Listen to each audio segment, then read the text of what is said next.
राधे राधे दोस्तों, आप सभी का मेरे YouTube चैनल ब्रत एंड पर मैं स्वागत करती हूँ। माघ मास की महत्तम कथा की 21वां अध्याय। लोमस जी कहने लगे कि पूर्व काल में अवंती देश में वीरसेन नाम का राजा था। उसने नर्मदा के किनारे राजसूय यज्ञ किया और अश्वमेध यज्ञ भी किए, जिनके खंभे सोने के बनाए गए। ब्राह्मणों को अन्न का बहुत सा दान दिया और बहुत सी गाय, सुंदर वस्त्र और सोने के आभूषण दान में दिए। वह देवताओं का भक्त और दान करने वाला था। भद्रक नाम का एक ब्राह्मण, जो अत्यंत मूर्ख, कुलहीन, कृषि कार्य करने वाला, दुराचारी तथा अधर्मी था, वह भाई बंधुओं का त्यागा हुआ इधर उधर घूमता हुआ देव यात्रियों के साथ प्रयाग में आया और माघ में उनके साथ 3 दिन तक स्नान किया। वह 3 दिन में ही निष्पाप हो गया। फिर वह अपने घर चला गया। वह ब्राह्मण और राजा दोनों एक ही दिन मृत्यु को प्राप्त हुए। मैंने इन दोनों को बराबर इंद्रलोक में देखा। तेज, रूप, बल, स्त्री, वस्त्र और आभूषणों में दोनों समान थे। ऐसा देखकर उसके महात्म्य को क्या कहा जाए। राजसूय यज्ञ करने वाला स्वर्ग का सुख भोग कर फिर भी जन्म लेता है, परंतु संगम में स्नान करने वाला जन्म मरण से रहित हो जाता है। गंगा और जमुना के संगम की हवा के स्पर्श से ही बहुत से दुख नष्ट हो जाते हैं। अधिक क्या कहे, और किसी भी तीर्थ में किए गए पाप माघ मास में प्रयाग में स्नान करने से नष्ट हो जाते हैं। मैं पिशाच मोचन का नाम का एक पुराना इतिहास सुनाता हूँ।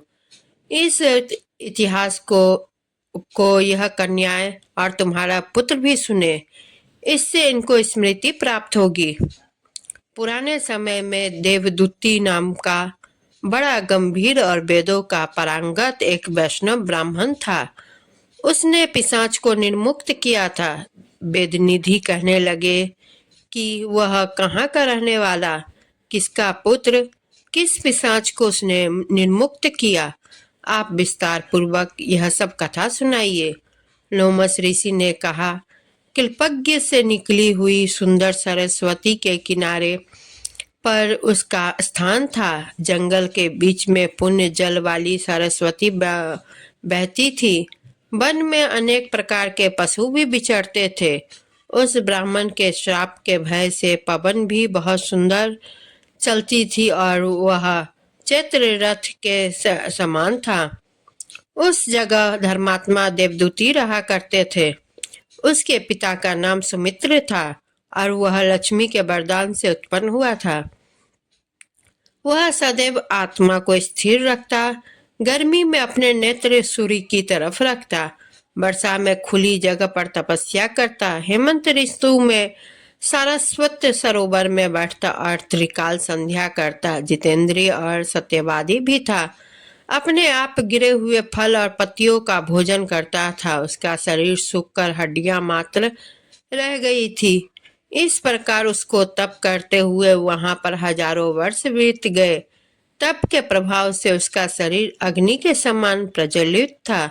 विष्णु की प्रसन्नता से ही वह सब कर्म करता। दधीची ऋषि के वरदान से ही वह श्रेष्ठ वैष्णव हुआ था। एक समय उस ब्राह्मण ने वैशाख महीने के एकादशी को हरि की पूजा कर उनकी सुंदर स्तुति तथा विनती करी। उसकी विनती सुनकर भगवान उसी समय गरुड़ पर चढ़कर उसके पास आए।